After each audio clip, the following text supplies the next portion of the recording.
끝이 보이지 않은 망망대해에 언제 깨질지 모르는 쪽배를 타고 항해를 한다고 생각해 보세요. 참 30년 목회가 이제 언제 끝나고 언제 될지도 모르는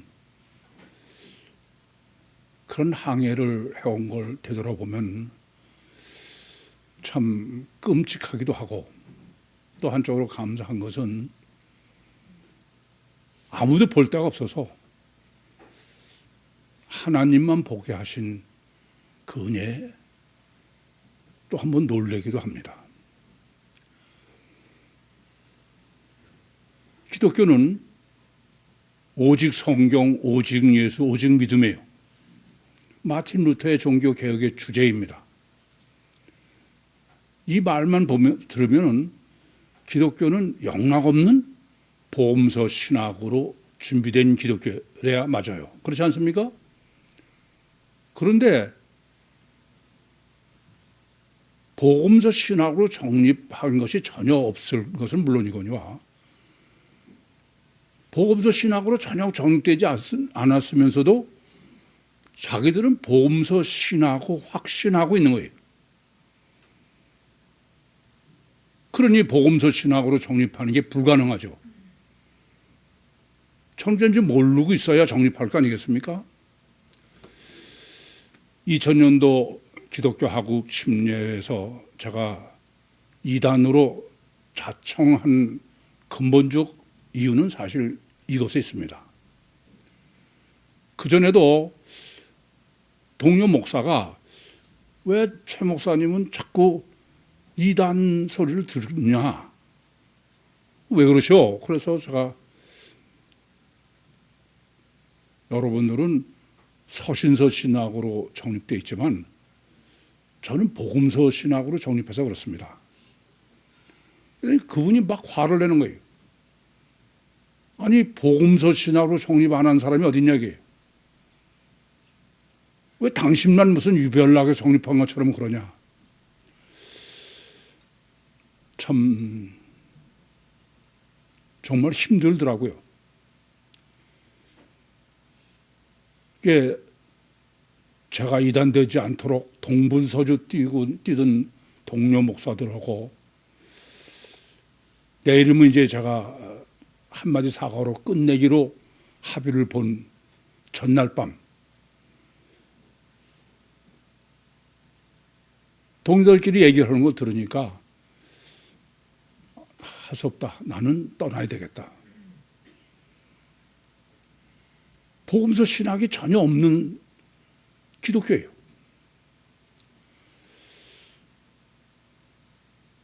그래서 저는 30년 동안 정말 아무도 정립해보지 못한 복음서 신학으로 항해를 하는데 정말 주님이 안 계셨으면 벌써 포기했을 거예요.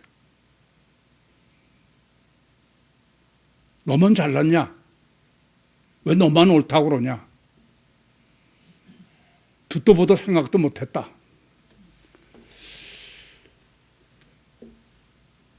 언제 끝이 날까? 보이지도 않는 항해를 어느덧 30년 이상을 해왔습니다.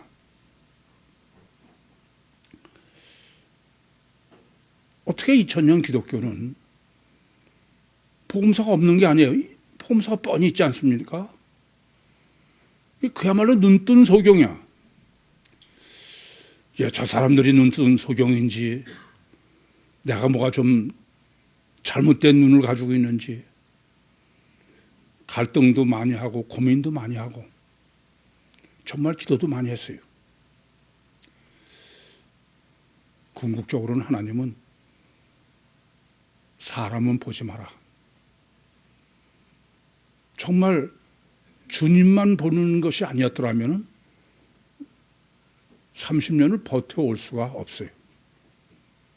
저는 종종 그런 생각을 해요.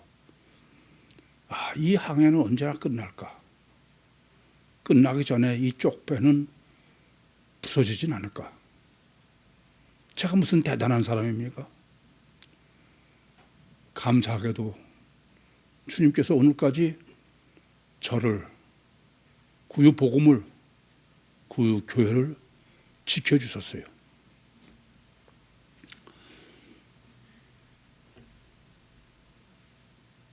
성경으로도 너무 모순이 많아요.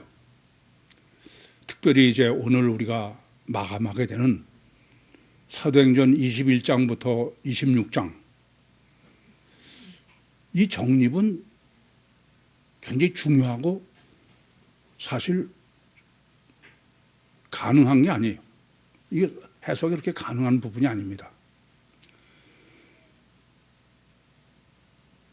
바울이 예루살렘에서 유대인들에게 체포돼 가지고 그래서 가이사랴를 옮겨져서 베스도 총독의 그 베스도 법정에서 마감하고, 그리고 이제 로마로 압송되는 것이 사도행전 21장부터 26장까지예요. 이 6개 장은 바울이 무슨 선교를 했다거나 뭐 다른 게 없어요. 사실은 엄밀하게 말하면은 그냥 바울 개인의 문제예요. 그리고 그것을 변명한 거, 그것에 지나지 않습니다.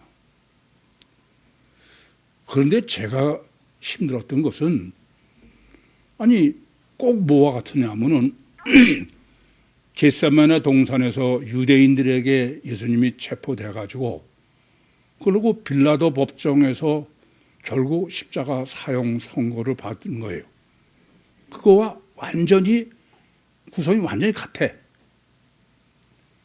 예수님은 겟세마네 동산에서 체포되셨고 유대인들에게, 바울은 예루살렘에서 유대인들에게 체포되고, 예수님은 로마 총독인 빌라도의 법정에서 사형 선고를 받으셨고, 지금 바울은 로마 총독인 베스도에게 로마 압송의 형을 받은 거예요. 완전히 같지 않습니까? 그런데 예수님에 관한 기록은 성경 2장밖에 안 돼요. 마태복음도 24장, 25장, 26장, 27장 2장이요. 마가복음도 14장, 15장이요. 누가복음도 22장, 23장이에요. 근데 무려 바울이 6장을 하라는 거예요. 아니, 사실 로마로 압송되는 것까지래야 예수님의 십자가와 대등하는 건데, 그럼 8장이나 돼. 이게 도저히 납득이 안 되는 거예요. 아니, 예수님의 행적도 웬만한 건 다 생략한다는 게 성경인데 어떻게 이럴 수가 있을까? 저에게는 정말 이거는 해석이 불가능한 게 엄밀하게 사도행전 21장부터 26장까지예요. 뭐 27장까지는 그냥 항해하니까 그렇다고 하더라도,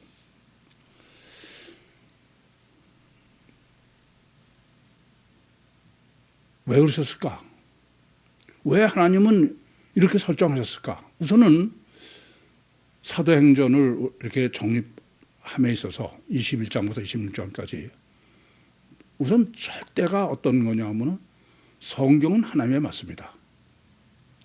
이건 하나님이 이건 설정하셔서 하신 거지, 뭐 자유신학자들처럼 뭐 우연히 된 건 아니다.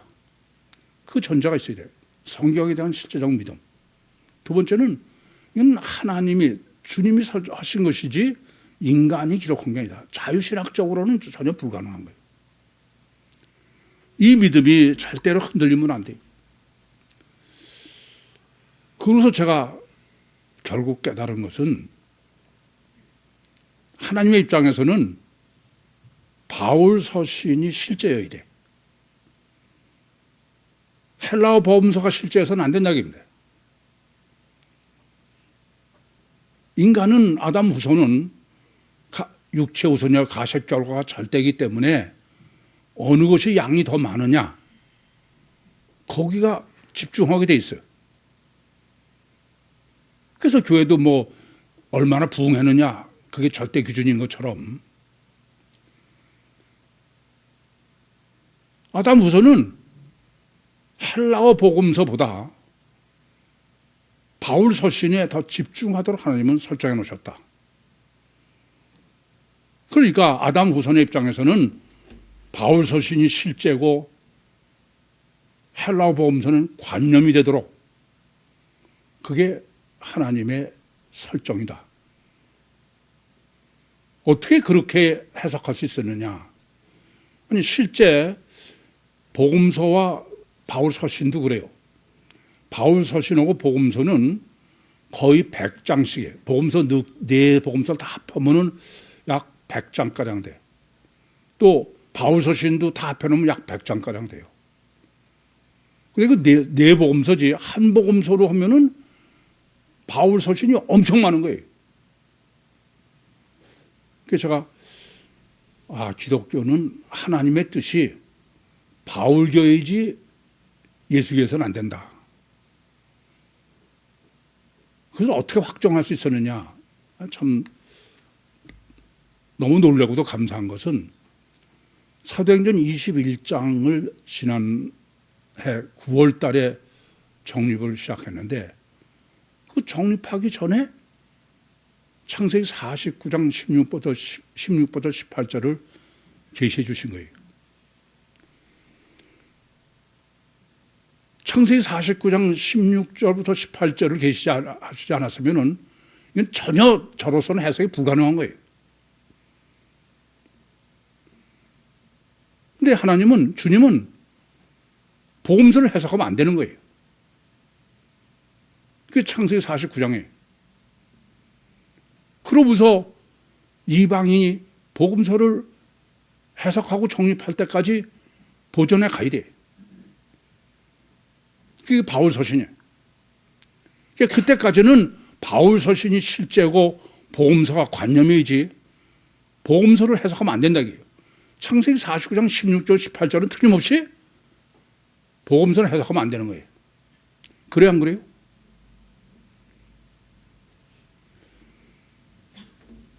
그래서 주님께서는 사도행전 23장 11절에 네가 예루살렘에서 나의 일을 증거한 것 같이 로마서도 해야 되리라.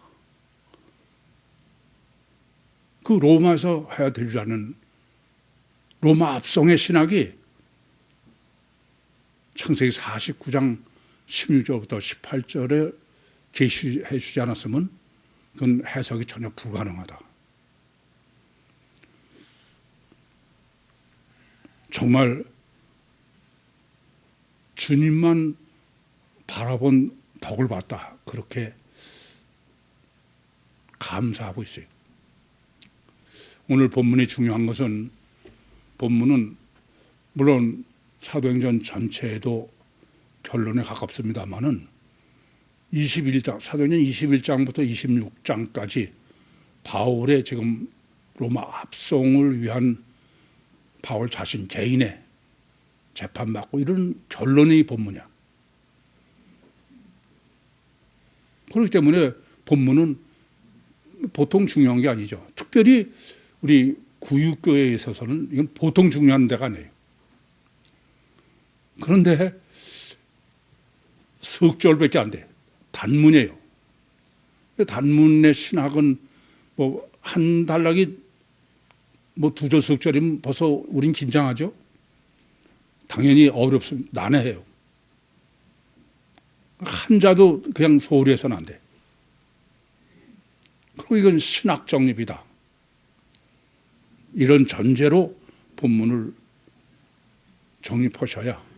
본문은 두 가지를 강조해요. 하나는 21장부터 26장까지의 결론이고, 또 하나는 단문으로 신학을 정립하라는 거지 지금 사실상 사실의 문제가 아니다. 이제 우선 그렇게 준비를 하시고, 그러고 첫 단추, 첫 단추의 중요성은 여러 번 말씀드렸습니다만은, 석절 중에 첫 단추 물론 30절이죠. 30절 해석이 굉장히 어려워. 이거는 자유신학자들의 입장에서는 이거는 하나님의 말씀이 아닙니다. 왜냐하면 헬라어 문법상 전혀 맞지 않아요. 그 첫 단어가 번역과는 다르게 3절에 맞아 일어났다라는 게 지금 첫 단어인데 그게 아나 시스템입니다. 근데 왜 이게 이렇게 어려우냐? 그 아나 시스템이 일어난다는 것은 본문 보시는 대로 그 왕과 총독과 번이게와 그리고 그 함께한 모든 사람들 그것은 앞에서 지금 그 여러 사람들이 배석해가지고 바울이 변증하지 않았습니까? 그 사람들이 일어서 갔다 이런 얘기예요. 그러면은 그 일어나다라는 단어가 복수여야 돼요. 주어가 복수니까 그렇잖아요. 근데 단수인 거야. 이 말이 안 되는 거예요. 그러니까 성경은 정말 1.1획도 오류가 없는 하나님의 말씀이라는 믿음과 오히려 이렇게 그 문법적으로 모순이 되게 하신 것은 강조법이다. 그건 철저하게 성경이 하나님의 말씀으로 믿는 믿음이 없으면 그건 불가능해. 생각도 못하는 거예요. 이것은 엄청난 강조법이다. 그거부터 생각하셔야 됩니다. 두 번째는 지금 일어나다는 일반적인 단어는 오히려 에게이로라는 에게이로. 그런데 에게이로도 일어나다로 번역되지만 본문처럼 아나시스테미도 일어나다로 번역됩니다. 그런데 에게이로라는 건 그냥 일어난다는 의미고 아나시스테미는 그냥 단순히 일어난다는 뜻이 아니에요. 본문도 앉았다가 일어나요. 그렇죠? 아니 일어나면 뭐 앉았다 일어나지 뭐 섰다 일어납니까? 근데 왜 일부러 그러냐? 앉아 있다가 위로 일어났다. 그것은 사도행전 8장에 그 스데반이 순교할 때 스데반이 하늘을 보니까 하늘문이 열리고 예수께서 일어나셨다. 그렇게 기록하고 있죠. 그 의미가 뭐라고요? 단순히 행위로 일어났다는 의미가 아니에요. 앉았다는 것은 쉰다, 아무것도 안 한다는 뜻이고 일어난다는 것은 역사하시고 일하신다 이런 얘기예요. 그런데 위를 향해서 앉았다가는 당연히 위를 향해서 일어난 거죠. 그러니까 본문은 첫째는 단수니까 이거는 원리와 법칙의 신학이다. 두 번째는 위를 향해서 일어났다. 영적인 거지 육적인 사건 자체가 아니다. 이게 전제가 돼야 되게. 그렇지 않고는 본문 해석이 전혀 불가능하다. 그러니까 뭐 이런 거 본문 같은 거 주석이 해석하는 거 보면 그건 아예 볼 필요도 없어. 저 딴 얘기하고 있으니까. 이제 두 번째 강조예요. 본문의 두 번째 강조법이 지금 왕과 총독과 번이게요. 우리는 호칭 신학을 정립하지 않았으면 이것도 더 불가능한 거예요. 호칭 신학을 정립하지 않았으면 아니 왕도 아그리빠 왕이요. 또 총독도 베스도 총독이요. 그리고 번이게 이렇게 했으면 뭐 아무렇지도 않아. 그런데 왕과 그 총독은 왕과 총독이 말고 고유명사를 안 썼어요. 그리고 번이게는 고유명사를 쓴 거야. 그러면 번이게를 엄청 강조하는 거죠. 그래 안 그래요? 근데 번이게가 여자예요, 남자예요? 여자예요. 그것뿐이 아니야. 번이게는 앞에서 이미 정리해 드린 것처럼 아그리빠와 남매지간이면서 부부야. 뭐 이유가 어떻든 간에 좀 그렇죠? 의로운 여자 아니라고는 해석할 수 없는 거죠. 그렇지 않습니까? 또 하나 있어. 그런데 원래대로라면 왕과 번이게와 베스도 그래야 돼. 근데 왕과 번이게 가운데 베스도를 들어있는 거예요. 그러니까 원문 보면 더 그래. 그러니까 원래 이 왕과 번이게를 띄워놓을 수 없는 사람이야. 의미가 그 헬라어는 다 태라는 게 둘 다 붙어 있는데 무슨 말씀이냐면은 그야말로 자매이면서 부부다. 부부는 어때요? 부부 일심동체 하나야. 근데 그 안에 지금 총독을 넣은 거예요. 그러니까 우선 해석은 이 번익에는 여자다. 근데 여자인데 여자의 의미 뜻이 의인이 아니라 죄인이다. 그리고 이렇게 부부 일심동체로 보는 아그리빠와 번익의 그 속에 총독이 들어있다. 근데 총독은 또 어떤 사람이냐면 헬라어 복음서를 미쳤다고 하는 사람, 미쳤다고. 그렇죠? 그러니까 이 총독의 의미는 마귀야. 그렇죠? 마귀면서도 이 셋 중에 누가 가장 센 사람이에요? 겉보기는 왕이지만 아니에요. 번익의 총독이지. 이제 그러면 정리가 돼서 뭐냐 하면은 이 번익회를 강조하는 거는 번익회는 하와, 원죄를 범한 하와를 계시하는 거예요. 그러니까 단일체 이중본능이에요. 이 왕과 총독과 번익회가 단일체고 속에 마귀가 들어있는 거예요. 그게 누구예요? 총독이야. 그러면 이 단일체 이중 본능의 주체는 누구야? 겉보기로 왕이지만 주체는 총독이야. 첫 번째 지금 이 30절이 정립해 주는 거는 단일체 이중 본능의 원죄. 이해되시죠? 육체 우선 가적 결과가 왕과 번익이에요. 그리고 원죄의 속에 이게 주체는 마귀는 베스토요. 이해되시죠? 두 번째는 총독 강조법이야. 이 총독이 지금 말씀드린 것처럼 왕과 번익의 사이에 샌드위치로 들어가 있어. 가운데. 그렇죠? 그런데 이 왕과 번익에는 무슨 의미냐 하면은 유대교의 의미예요. 이미 그건 앞에서 다 정되고 온 거예요. 유대교라는 말은 바울 서신이죠. 그래 안 그래요? 그리고 이 지금 베스토는 헬라어 복음서예요.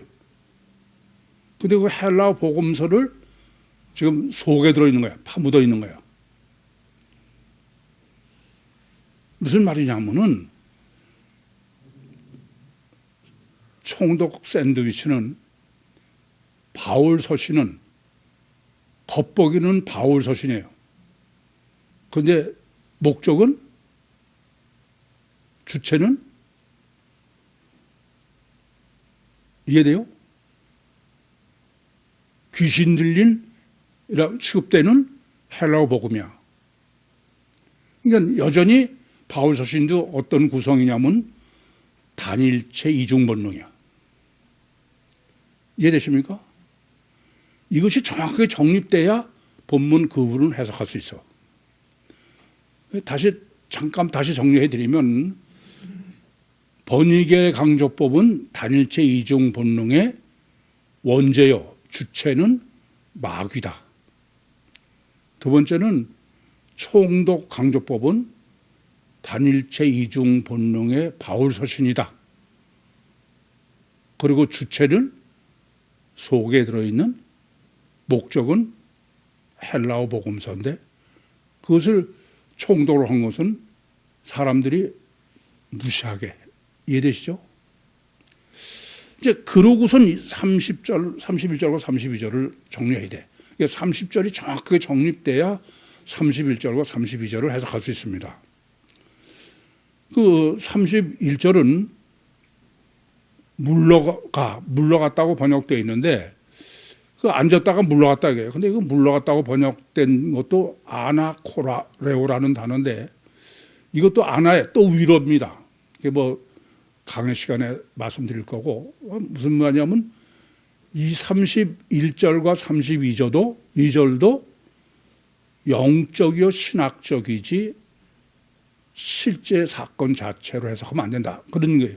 1절에서 이미 준비시키시면 당연하지만 그러면 이제 31절과 32절에 무엇도 강조법이냐? 이 사람이야.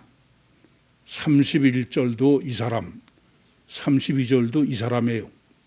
헬라 원문으로는 호 안드로포스 우토스입니다.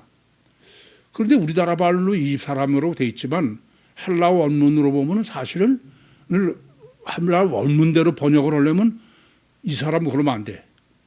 이 한 사람. 이해됩니까?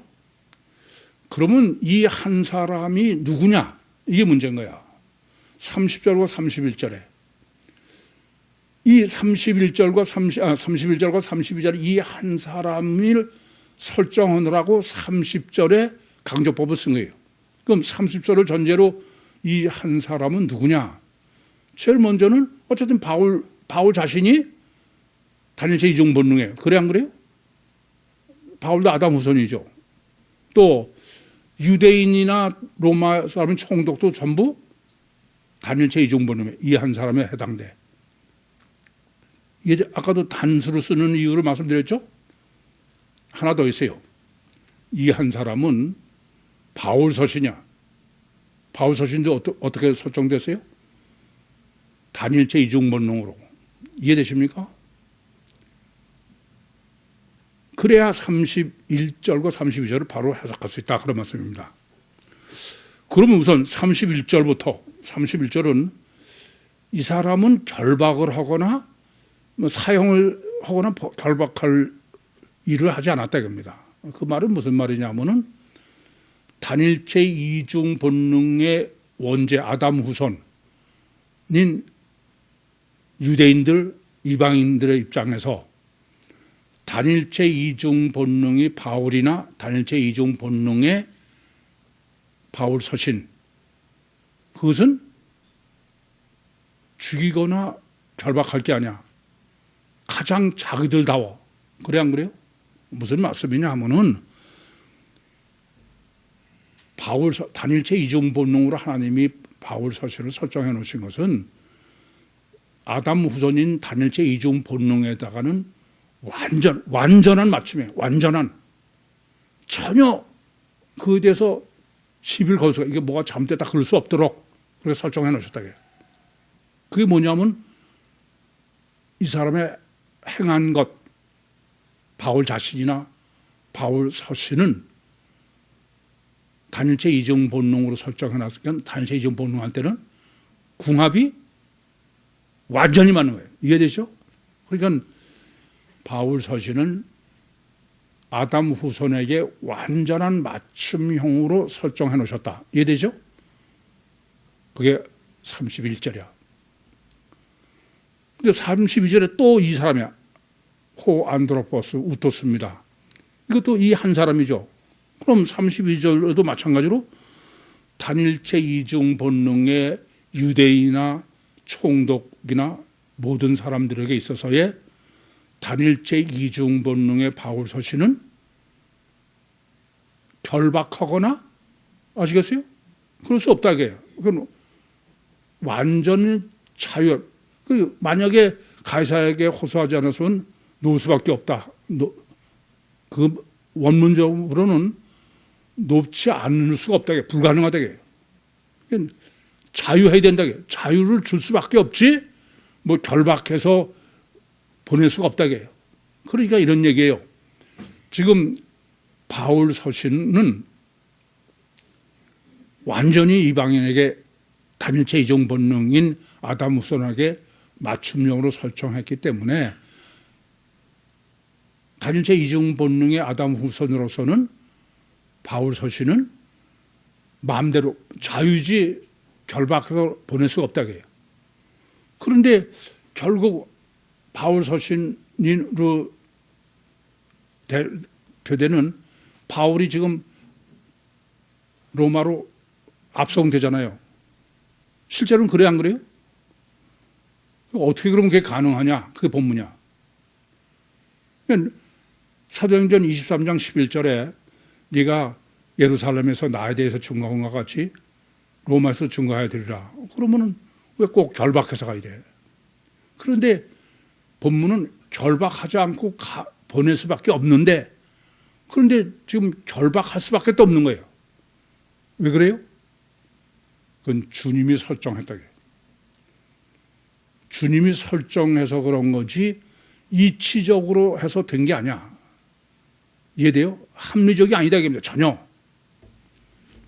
그러면 단일체 이전 본능인 원죄인 아담 후손이 단일체 이중 본능인 바울 서신을 완전히 결박해가지고 로마로 압송하게 한 것은 하나님이 설정한 거야. 왜 하나님이 그렇게 하셨어요? 이게 굉장히 중요한 거예요. 창세기 49장 16절과 18절에 하면 이건 전혀 답이 없어. 왜냐하면 창세기 49장 16절과 18절은 복음서, 헬라어 복음서는 해석하면 안 돼. 이방인이 해석할 때까지. 구유복음이 해석할 때까지는 중간에 해석하면 안 되는 거야. 그것을 결박으로 했어요. 그래서 아까도 말씀드렸지만 제가 창세기 사도행전 21장을 정리할 때 그때 창세기 49장을 주님께서 계시해 주지 않았으면 여기까지 전혀 해석이 불가능해요. 여러분은 그냥 제가 정립해 드리니까 들으시면서 그러니 하지만 이건 전혀 불가능한 겁니다. 성경이 하나님의 말씀이 아니고 뭐 제멋대로 그냥 마음대로 하죠.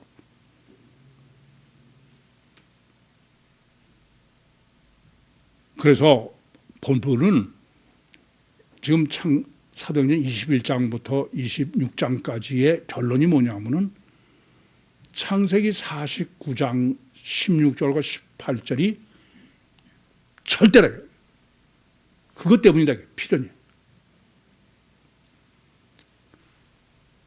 그러면 이제 문제가 생겨요. 뭐가 문제가 생기냐면은 이 메시아, 신인 메시아의 구원은 원래는 누구의 문제예요? 유대인의 문제예요. 그건 유대인의 것이 이방인 것이 아니야. 그래 안 그래요? 그런데 유대인이 메시아를 그렇게 기다리고 있으면서 아직도 통곡에 메시아가 안 온 거야. 그래 안 그래요? 그러니까 우리는 예수님 메시아가 왔는데도 뭐 아직도 유대인이 예루살렘에서 뭐 통곡에서 저러고 있다. 그렇게 비웃을 문제가 아니야. 왜 그래요? 이걸 잊지 마셔. 유대인들에게도 메시아가 나는 거야. 그래 안 그래요? 아직 안 온 거예요. 이걸 잊지 마셔. 그럼 내가 여쭤볼게. 2000년 기독교에는 메시아가 왔어요? 안 왔어요?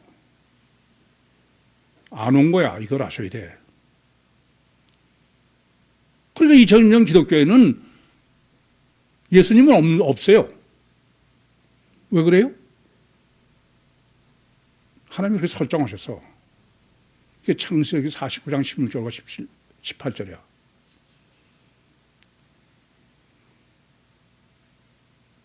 구유복음이 헬라어 복음서를 정립하기까지는 해서는 안 되는 거야. 직선적으로 말씀드리면. 그래서 아직도 유대인들은 통곡의 벽에서 메시아를 기다리고 있고 2000년 기독교는 마치 예수가 믿는 것 같지만 그건 관념이야. 실제로는 예수가 없는 거예요. 아직 안 온 거예요. 이해되십니까?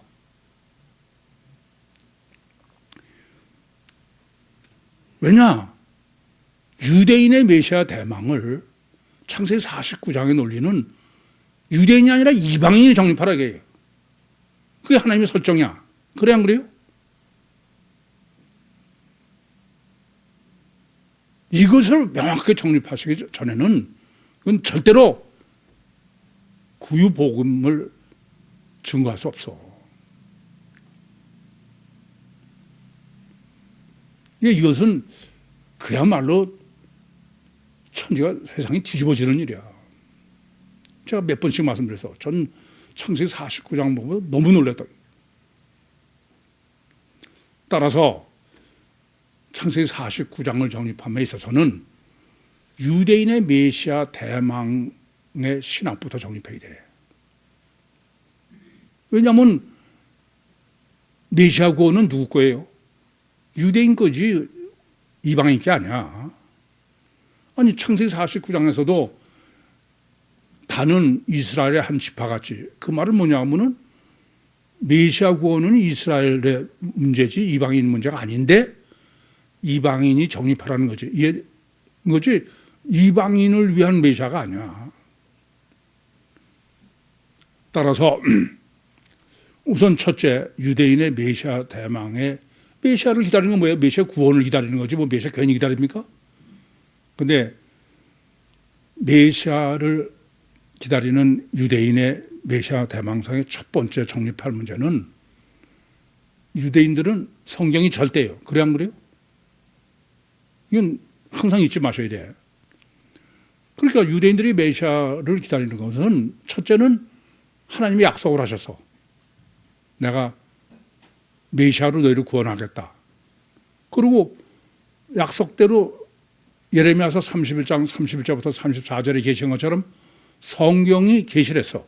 하나님의 약속과 성경의 계시. 그리고 그 하나님의 약속과 성경의 계시는 유대인 신인 메시아가 구세주야. 이방인이 아니고. 따라서 성경이 절대인 유대인의 입장에서는 예레미야서 31장 31절부터 34절은 구약이 아니라 신약에서의 구원이에요. 내가 새 언약을 세우리니 그러면서니까. 그러면 신약은 유대인은 히브리어이지 절대로 헬라어에서는 안 되는 거야. 그래 안 그래요? 그래서 첫 번째는 유대인들에게 신약의 구원이지, 근데 신약의 구원도 유대인의 입장에서 히브리어야 된다. 그걸 동의해야 돼. 그래 맞는 얘기예요. 그러니까 헬라어의 신약 성경은 유대인의 입장에서는 몰몬경이야. 그럴 수밖에 없습니다. 그런데 지금 유대인의 메시아 대망 신학을 정립하는 것은 철저하게 뭘 근거로 해야 되냐면 구약을 근거로 해야 돼. 그렇지 않으면 그건 잘 안 되는 거예요, 전혀. 그래서 지금 예레미야서 31장 31절부터 34절에서 구약에서의 계시의 결론은 신약은 히브리어여야 된다. 근데 그것만 가지면 그래. 그런데 구약인 창세기 49장 16절부터 16절의 계시야. 그러니까 유일신이 구원을 하는데, 그런데 그리고 신인 메시아, 유대인 신인 메시아 구원을 한다고 해요. 그런데 그 유대인의 신인 메시아의 구원의 신학은 창세기 49장 16절 18절은 뭐예요? 이방인이 신학을 정립하는 거예요. 그게 구약의 계시야. 이해되십니까? 이 점을 명확하게 아셔야 돼. 따라서 복음서 정립은 이방인의 언어로 해줘. 논리가. 그래 안 그래요? 그래서 반드시 헬라어는 아주 복음서는 이방인 언어야 돼. 그게 뭐예요? 헬라어 복음이어야 돼. 이것을 유대인들에게 설득을 해야 됩니다. 그게 본문의 지금 소명이야. 그러니까 유대인들은 신약이 반드시 히브리어야 된다라는 거예요. 그래서 지금 헬라어 신약 성경을 몰몬경으로 보는 거야. 그런데 그 틀림없이 예레미야서 31장 31절부터 34절의 성취는 맞아요. 그런데 창세기 49장 16절부터 18절의 성취로는 히브리어면 절대 안 되는 거야. 이방인의 언어이지. 이해되세요? 헬라어 복음서야 된다는 얘기입니다. 그래서 바울 서신의 사명은, 바울과 바울 서신의 사명은 양다리야. 둘을 같이 해야 돼. 이게 어떤 거냐면 단일체 이중 본능의 유대인, 이방인 다 단일체 이중 본능이죠. 예? 안성맞춤으로는 단일체 이중 본능의 바울 서신이어야 돼. 그 앞에서 정립해서 완전해. 그래 안 그래요? 그런데 바울 서신의 내용은 어떻게 되느냐? 그게 문제인 거야. 내용은 실제로는 바울 서신이어야 돼요. 근데 관념이지만 주체는 뭐여야 돼요? 헬라어 복음이어야 돼요. 이해됩니까? 이게 지금 본문의 설정이야. 이 점을 잘못, 그러니까 양다리라는 개념 자체가 어떤 거냐면 그냥 양다리가 아니라 육체소녀 가석 결과가 절대인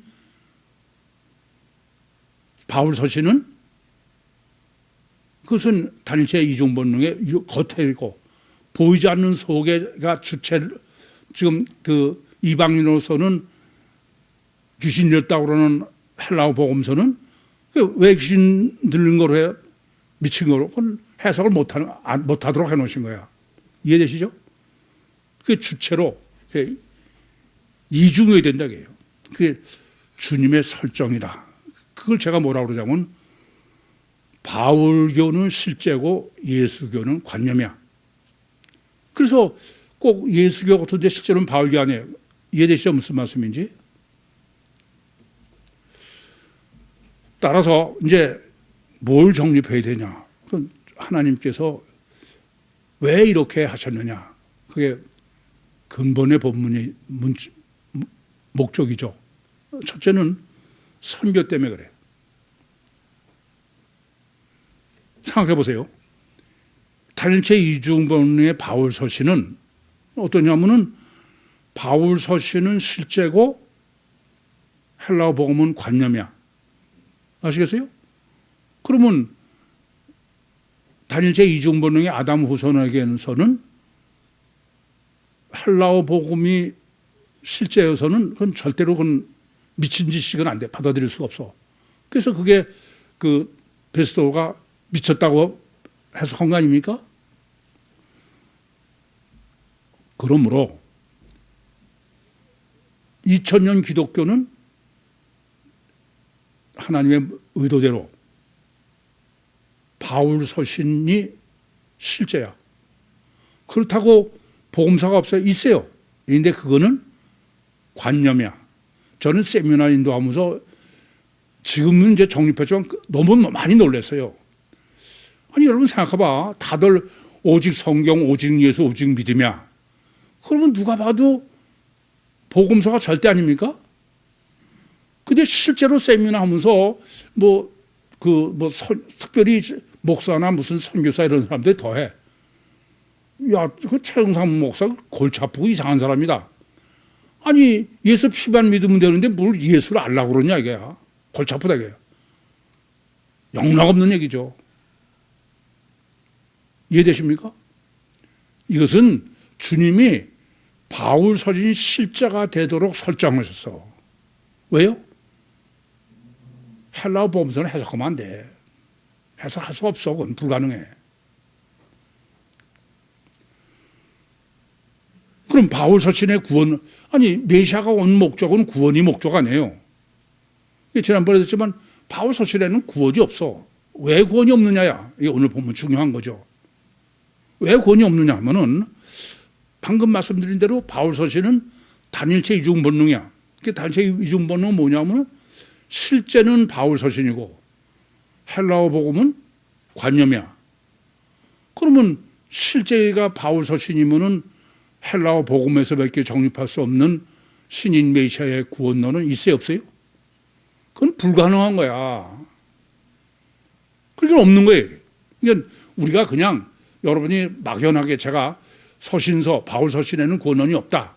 그것만 그냥 믿어가지고는 안 돼. 이건 성경적으로, 원리적으로 완전해야 돼. 왜냐하면 지금 여러분 다른 사람한테 가서 바울 서신에는 구원론 없다 그러면 이게 미쳤나 그래.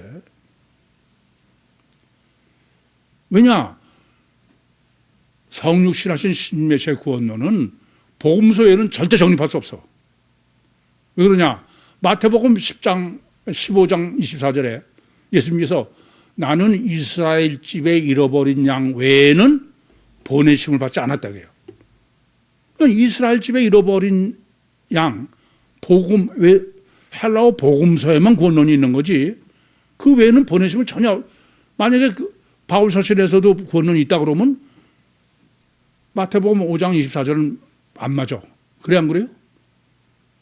이 점을 아셔야 돼. 그렇기 때문에 성육신하신 신인 메시아가 오신 목적은 그건 우리 구원하러 오신 거야. 메시아 지금 유대인이 그 통교법에서도 구세주를 기다리는 거지 선생님을 기다리는 게 아니야. 그래 안 그래요? 그것은 바울 서신에는 없다고 해요. 2000년 기독교는 그냥 구원론이 없는 겁니다. 그건 오직 헬라어 복음서밖에 없어. 그런데 2000년 기독교는 바울 서신이 실제고 헬라어 복음은 관념이니까 실제적인 구원론이 있을 수가 없는 거예요. 여러분들이 피복음이 구원론이라고 하는 사람한테 완전하게 변증할 수 있어야 돼요. 따라서 이 점을 아셔야 됩니다. 그 통교의 벽인 그 유대인들은 뭐가 문제냐면 예레미야서 31장 31절부터 34절만 가지고 구약에서 계시한 대로 구원이다. 그러려면은 그럼 아직도 안 온 거죠. 그래 안 그래요? 실제로 안 온 게 되는 거야. 왜냐하면은 히브리서 구원론에 신약이 없으니까. 또 기독교에도 구원론은 창세기 49장 16절과 18절이 없으면은 구원론이 없어. 여전히 그냥 단일체 이전문의 바울 서신이 전부야. 그런데 창세기 49장 16절에서 18절이면은 구원론이 신인 메시아 구원론이 이방인이 정립한 구원론이 있어야 돼. 그래 안 그래요? 따라서 이제 우리가 정말 이 주님께서 사도행전 21장부터 26장을 마무리하면서 지금 마지막으로 정리하는 중요한 내용이 있어. 뭐냐면은 결국 종말을 준비하는 것은 마태복음 24장 14절 말씀처럼 이 천국 복음이 모든 민족에게 전해져야 돼. 근데 이 천국 복음이 뭐예요? 헬라어 복음서의 신인 메시아의 구원론이에요. 그래 안 그래요? 이 천국 복음이란. 그러면 모든 민족에 전파돼야 그제야 이제 종말이 시작된다고 그랬어요. 그럼 모든 민족 중에 제일 먼저 어디부터 전파돼야 돼요? 이 점을 아셔야 돼. 유대인이야 유대인. 왜냐? 사도행전 1장 8절에 예루살렘과 온 유다와 사마리아와 땅끝까지야. 따라서 구유복음, 헬라어 복음서 구원론은 반드시 유대인에게 전해져야 돼. 그래 안 그래요? 유대인을 그럼 설득하려면 어떻게 해야 되느냐? 이게 지금 본문의 목적이야. 그것은 첫째는 신인 메시아의 구원은 신약이지 구원이 아니고 구약이 아니다. 예레미야서 31장 31절에서 34절을 거기서 새 언약이라는 것은 여호수아부터가 아니라 이후에 새 언약이다 이게요. 그러면 유대인의 입장에서는 당연히 히브리어죠.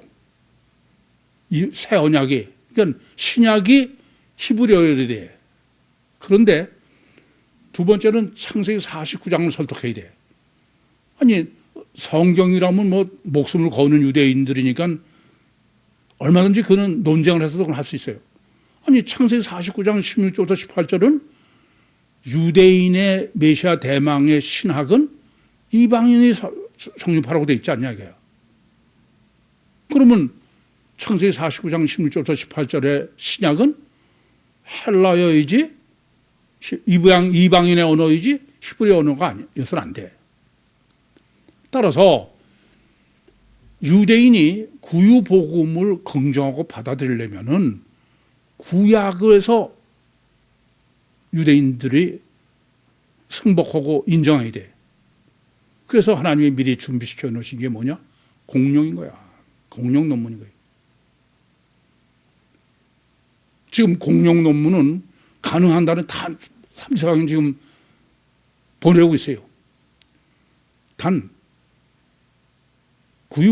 이 구유복음, 구유교회 여러분은 다 제가 아까도 쪽배를 타고 항해를 한다는 문서 하나님이 저한테 하신 거는 주신 믿음은 뭐예요? 하나님만 바라보라. 거기서 항해할 수 있는 것은 주님을 바라볼 수 있으니까 그렇지, 그렇지 않으면 그건 불가능해. 정말 너무 힘들어. 그래서 저는 인간적 방법으로 누구를 설득 안 합니다. 여러분도 주님께서 쪽지게처럼 집어오셨다고 믿어. 마찬가지로 그렇게 3, 4방 뿌려놓으면 하나님이 택하신 사람이 올 거다. 이게. 그때까지 기다리는 거예요. 그래서 이제는 유대인에게 전할 수 있는 신학적 준비는 거의 다 됐어요.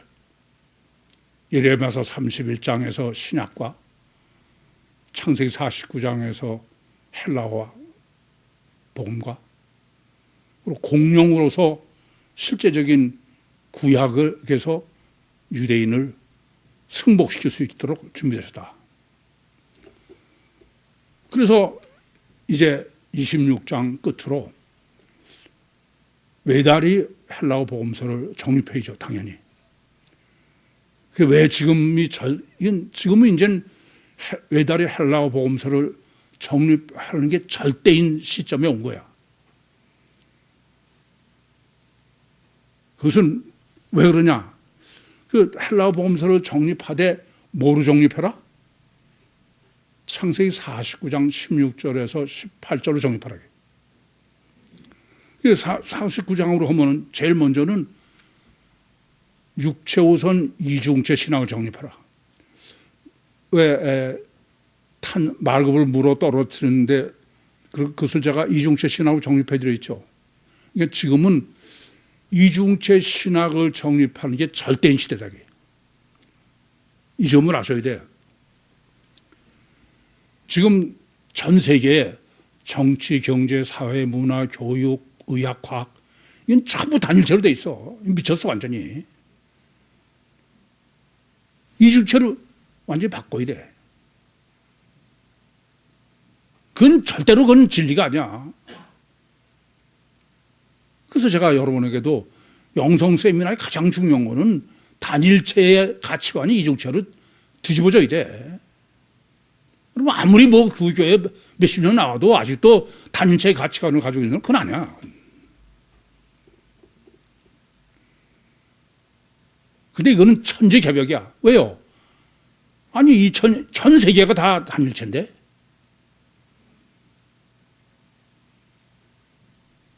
이건 천지개벽의 문제지, 무슨, 그냥 나는 이중체 이해, 그거 가지고 안 되는 거예요. 택도 없는 소리 하지 마셔요.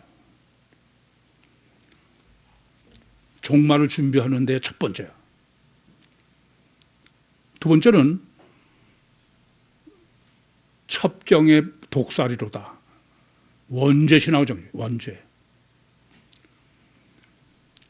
단일체 이중 본능에 육체가 하나님이 되겠다는 거야. 그게 원죄 아니에요? 여러분 삶이 다 그래. 여러분 교육 다 안 그래요? 이건 심각한 문제야.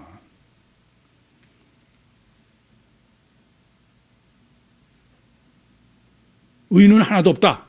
그 로마서 3장 10절과 10절도 단일체로 해석해서 그래. 한 사람 때문에 죄와 사망이 들어왔다. 로마 5장 10절도 원죄로 해석 안 하는 거야.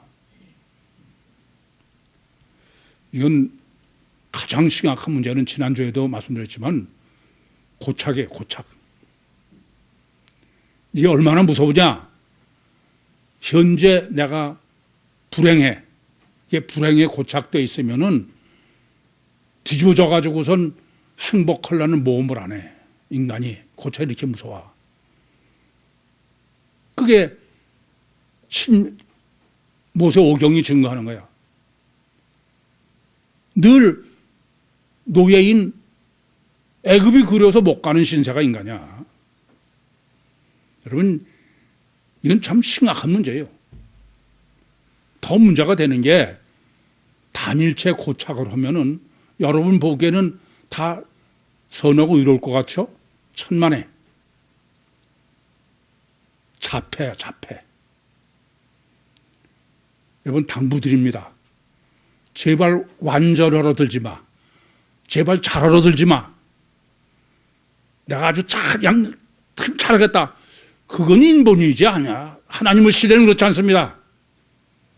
하나님 믿고 대강하는 거야. 가장 대표적인 게 우리 여름 수련회예요. 저기 계신데 그렇게 완전하게 준비하고 가서 맨날 가서 싸운다면서 우리는 안 그래. 아이 뭐 인간이 완전하냐. 그냥 하나님이 하실 테니까 하나님한테 맡기고 대강해. 이걸 잊지 마셔. 인간적으로 완전히 하려고 그건 고착이지 자폐지 그건 아닙니다. 완전하지 않아 그건. 그러면서 뭐 다른 사람 정죄하고 그러지. 늘 말씀드리지만 아브라함 완전하지 않아요. 아무도 완전하지 않습니다. 문제는 얼마나 하나님을 신뢰하느냐. 전 완전하기를 기대하지도 않고 제가 완전하러 들지도 않아. 그래야 자유가 있는 거야. 그냥 뭐 자폐가 돼가지고 그냥 하나도 안 틀리게. 그 참 한심한 거지. 지옥 첩경이야, 그건. 지옥 가는 첩경. 자유해야 돼. 먼저 심령이 자유해야 돼.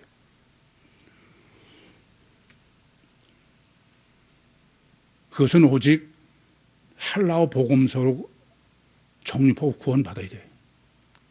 이 점을 명심하셔야 됩니다. 이성적이요, 합리적이요, 과학적 사고를 써야 돼. 왜냐하면 인격적 과학이기 때문에 이 점을 깊이 아셔야 돼. 그리고 성경에 대한 절대적인 믿음이 있어야 돼. 하나님에 대한 절대적인 믿음이 있어야 돼. 그래야 완전으로 들지 않아. 오히려 성령 역사 없이는 절대 안 되건. 항상 얼마나 하나님을 신뢰하느냐. 아까도 말씀드렸지만 전 정말 감옥에서도 쪽배를 타고선 그냥 망망대해 있는 것 같아. 목회에서도 거기서 훈련을 하는데 목회에서도 제가 감사한 건 감옥서부터지만 아무데도 기댈 데가 전혀 없어. 어디만 봐? 아시겠어요? 그게 안 돼가지고는 구원 못 받아요.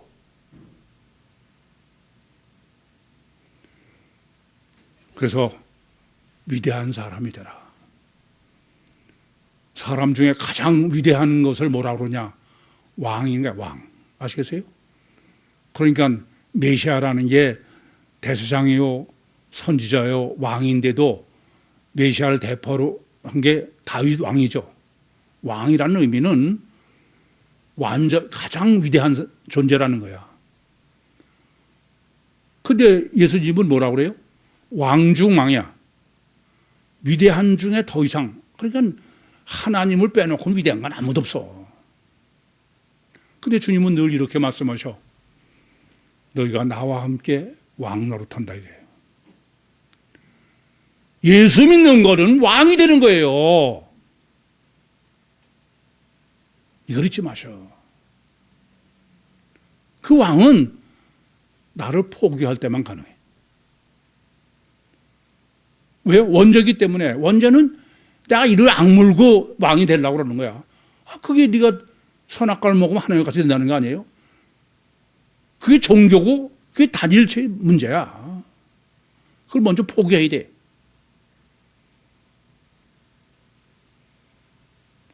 여러분들 보면은 자폐 증상이 너무 많아. 그건 자유가 없어요. 안 됩니다. 그래서 죽어야 돼. 포기하세요. 오라 나는 공고한 사람이로다. 이 사망의 몸에서 누가 나를 건져줘요. 오직 하나, 왕이신 예수 그리스도 하나님을 보혜사 성령으로 내가 소유하는 거야. 내가 아예 소유하는 거예요. 하나님을 소유한 위대한 인간으로 유신과 세상을 승리하시고 천국의 왕으로 주님과 함께 영원히 왕 노릇하시는 종말 때에 선택함을 받으신 구유 모든 식구들이 되시기를 간절히 소원합니다. 기도하시겠습니다. 살아계신 아버지 하나님, 은혜와 사랑을 감사합니다.